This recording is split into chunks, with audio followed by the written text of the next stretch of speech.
Mesdames et messieurs, bonsoir et bienvenue dans cette édition d'information. Tout de suite, le sommaire. La directrice générale des élections a présenté ce jeudi l'état d'avancement du processus électoral.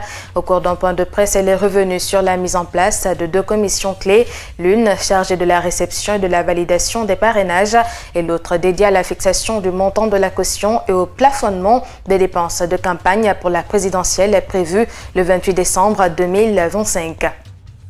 Le 10 octobre marque la journée mondiale de la santé mentale, une date consacrée à la sensibilisation et à l'éducation du public sur les enjeux liés à la santé mentale afin de lutter contre la stigmatisation des personnes concernées. À cette occasion, vous entendrez le coordinateur national du service d'aide aux jeunes en situation difficile face à la drogue en Guinée. Et puis, la Fédération guinéenne de judo a signé ce jeudi un partenariat stratégique avec l'agence de voyage Mondial Express. L'accord prévoit plusieurs avantages pour le développement de la discipline. La cérémonie s'est déroulée en présence du ministre des Sports et des responsables des 2 partenaires. C'est tout pour le sommaire.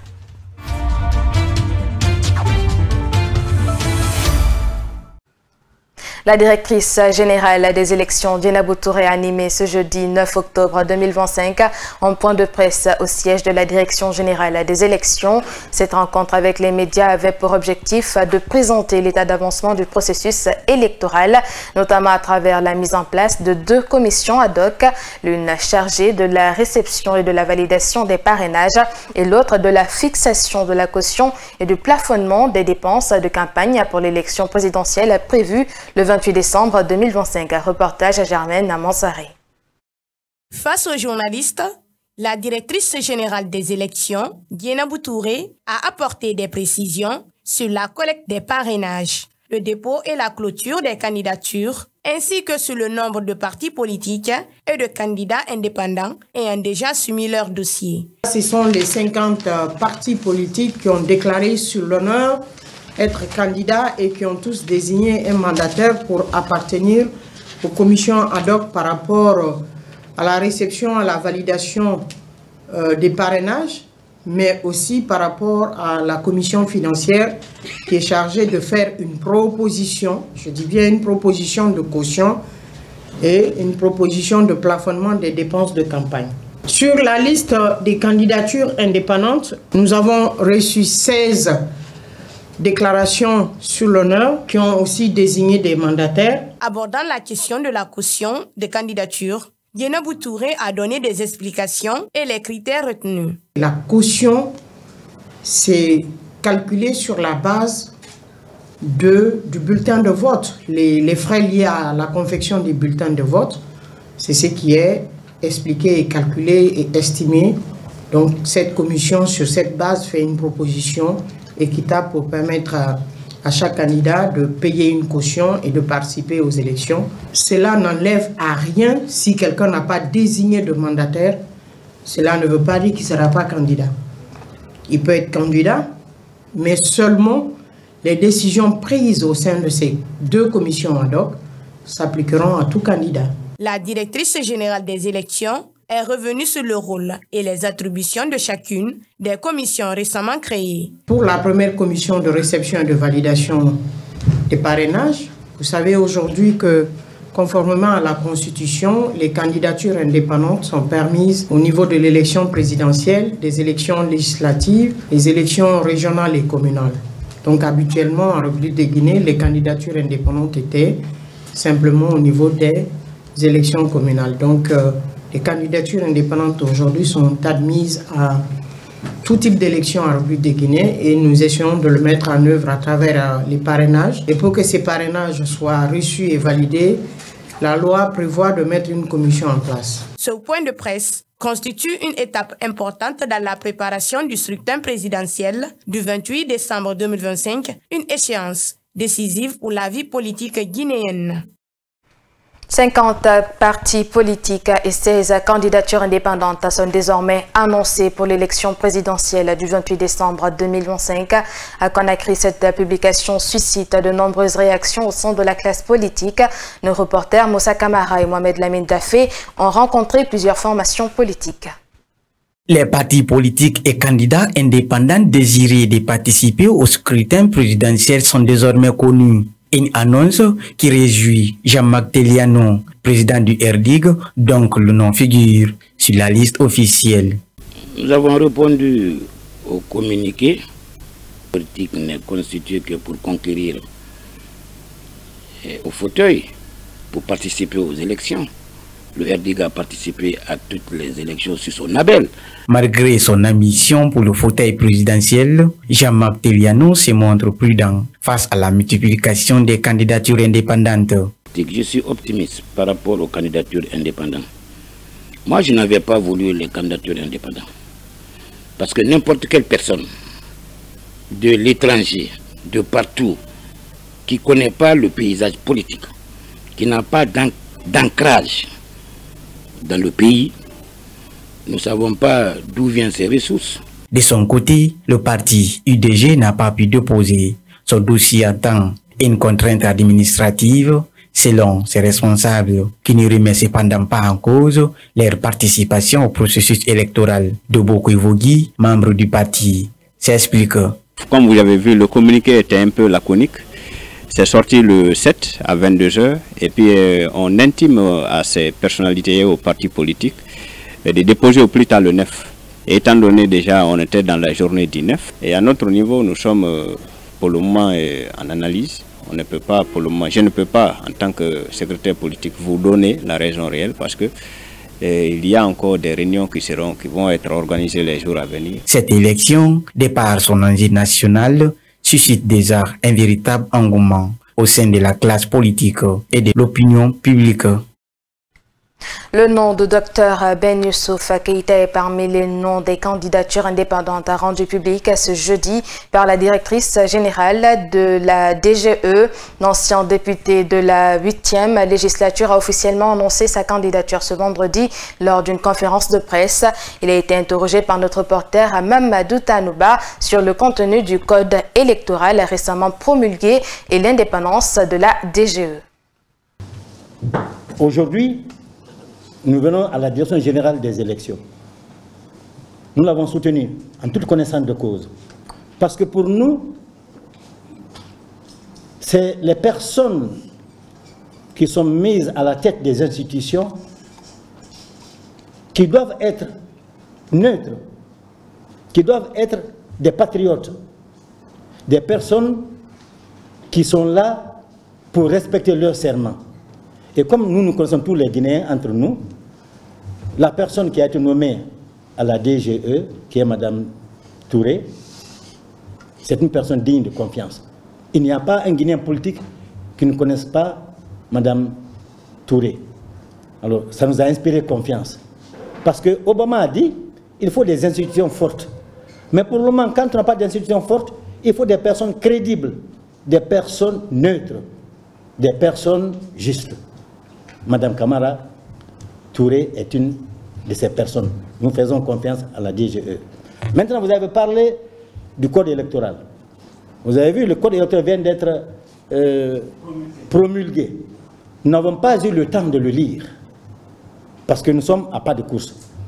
Mais nous aurons tout le temps de lire ce code électoral, parce que nous ne voulons pas répondre à des questions en tirant, comme on dit, au hasard. Nous n'aimons pas le hasard et nous n'aimons pas le faux. Et puis, en dépit de l'annonce faite par la Société nationale des pétroles, la crise de carburant persiste dans la commune urbaine de Seguiri. Ce vendredi, la plupart des stations-service étaient fermées, bien que certaines soient ouvertes. De longues files d'attente se formaient et les détenteurs d'engins roulants faisaient face à des difficultés croissantes. C'est un reportage d'Ousmane Osekondé. Dans cette station-service située sur la colline de la commune urbaine de Seguiri, une longue file d'attente s'est formée. De nombreuses personnes se sont rendues sur place pour obtenir de l'essence, mais il est difficile d'en trouver.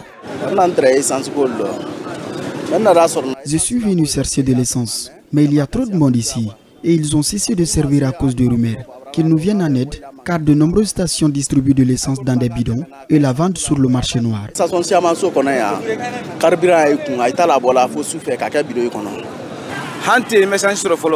Pour le moment, je n'ai pas réussi à obtenir de l'essence et je ne pense pas en avoir.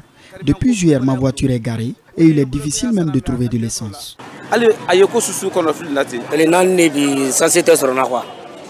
Ça fait 4 jours que nous n'avons pas de carburant.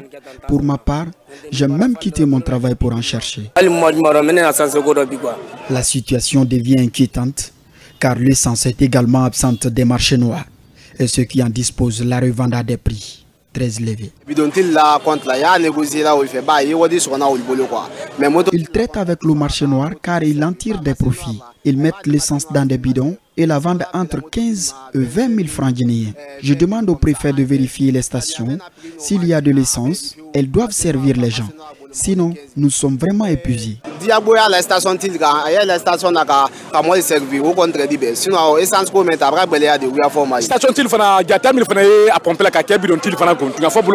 Les pompistes qui distribuent de l'essence dans des bidons doivent cesser cette pratique.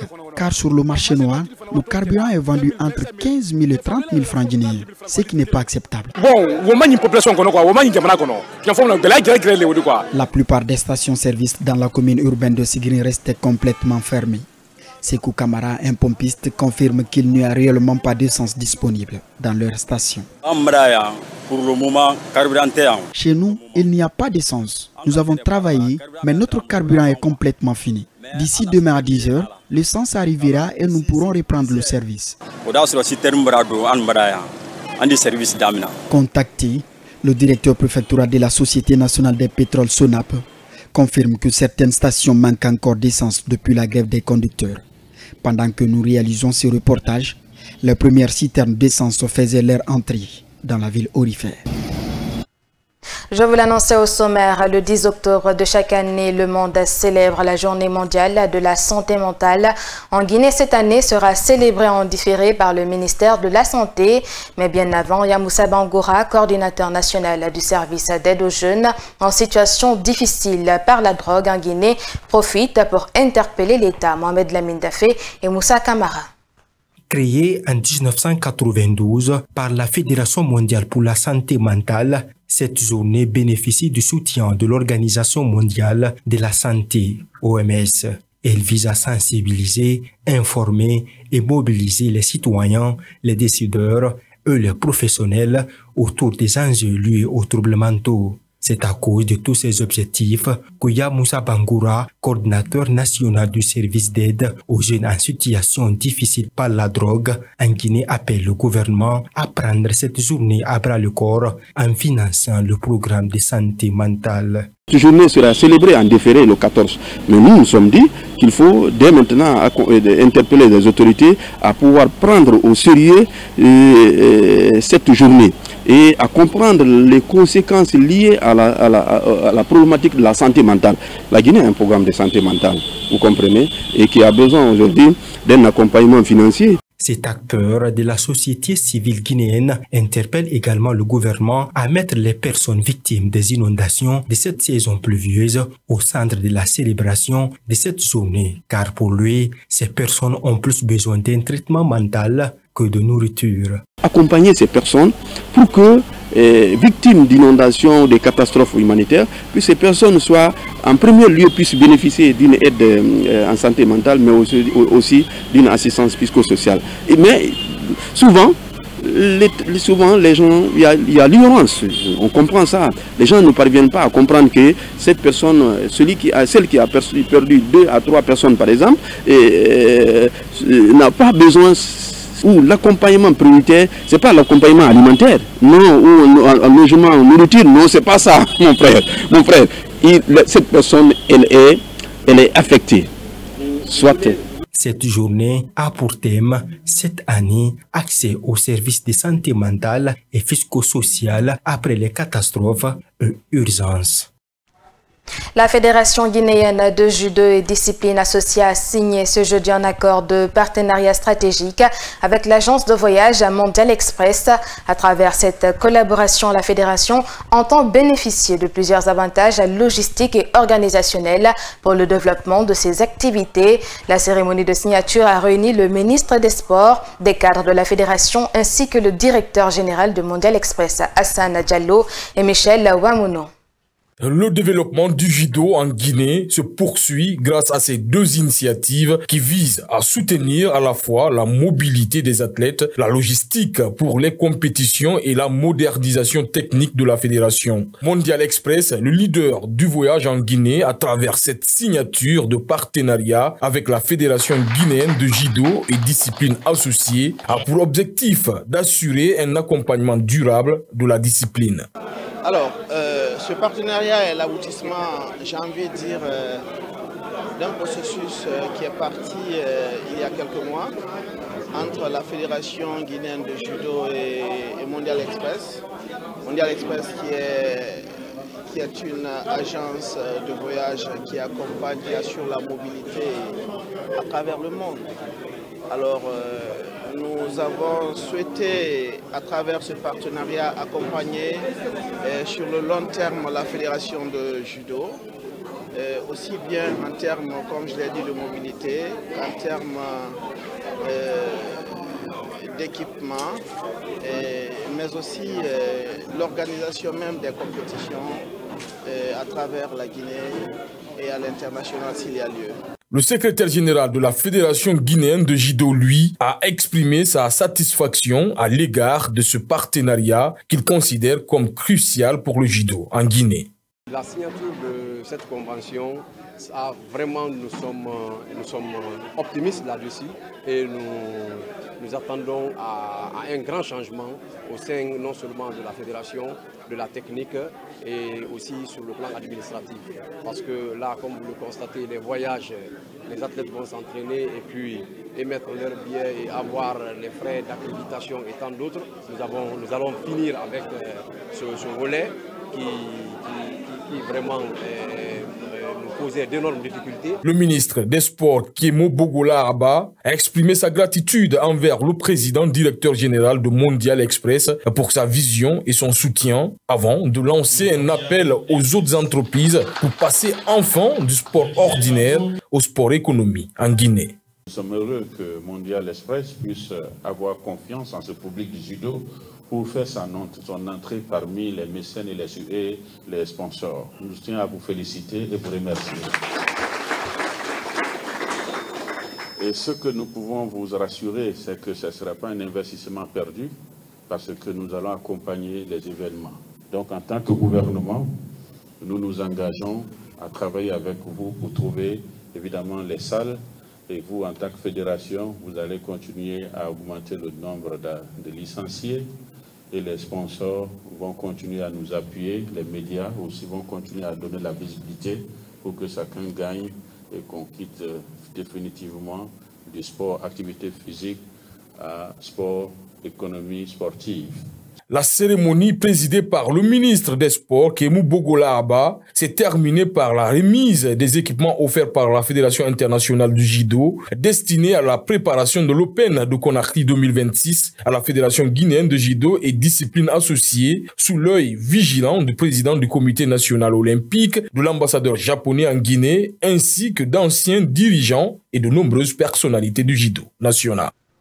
Le prix Nobel de la paix 2025 revient à Maria Corina Machado, figure emblématique de l'opposition vénézuélienne. Le verdict est tombé ce vendredi 10 octobre à Oslo, en Norvège.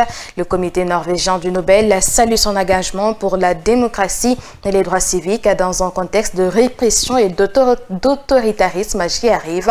Pendant ce temps, Donald Trump, qui n'avait pas caché son désir de le remporter cette année, est dans une frustration. Bengali Kamara. Ce prix est attribué à Maria Corina Machado pour ses efforts en faveur d'une transition juste et pacifique de la dictature à la démocratie. Maria Corina Machado est l'un des exemples les plus extraordinaires de courage civique en Amérique latine ces derniers temps, a déclaré le président du comité Nobel norvégien. Longtemps écartée de la scène politique par le régime de Nicolás Maduro, Maria Corina Machado incarne la résistance pacifique d'un peuple actifié par la crise économique et politique. Ses prises de position et son appel constant à la non-violence ont en fait un symbole de lutte démocratique en Amérique latine. La notoriété de Maria Corina Machado a explosé lors des primaires de l'opposition en octobre 2023, recueillant plus de 90% des voix lors d'une démonstration de force avec 3 millions de votants. Elle est rapidement devenue une favorite des sondages pour être surnommée la Libertadora, libératrice, en hommage au Libertador Simón Bolívar. Un espoir salué par les chanceliers occidentaux, mais rejeté par le pouvoir vénézuélien qui dénonce une manœuvre politique de l'Occident. Pendant ce temps, à Washington, c'est une autre réaction. Donald Trump, candidat malheureux pour ce prix Nobel qu'il revendiquait depuis des mois, n'a pas caché sa frustration. Le président américain espérait être récompensé pour ce qu'il présente comme ses efforts diplomatiques dans plusieurs crises internationales. Mais le comité Nobel a préféré saluer la voix d'une opposante réprimée à celle d'un chef d'État controversé. Pour de nombreux analystes, ce choix est symbolique. Il récompense la résistance civile et la défense des libertés, plutôt que la diplomatie du pouvoir. Et voilà, c'est tout pour cette édition d'information à tous. Merci de l'avoir regardé. Passez une agréable soirée.